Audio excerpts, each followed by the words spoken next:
ba'su'in fala adabun yufidu wala adibu deydi. Agar tabiat buzuq bo'lsa, tabiat buzilib qolsa, na adib va na odob yordam bera oladi deydi. Inson tabiat qanaqa buzilib qolar ekan desa, inson bitta iflos ishi birinchi qilganda vijdoni qiynalib qoladi.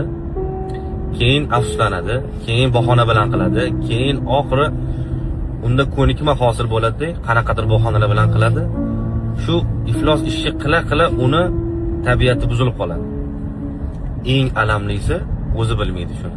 Shu hayotda u baxt deb biladi.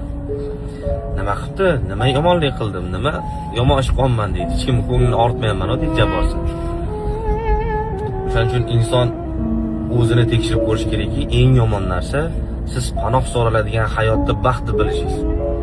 Siz ehtiyot bo'linadigan hayotda baxtliman deb yashab yurishingiz bu haqiqiy minus bu. Inson doim o'zini kontrol qilish kerak. Aks holda qurbaqaga o'xshab balchiqni bir hayot deb bilasiz. Qurbaqa shunaqa-yu, balchiqdan chiqqan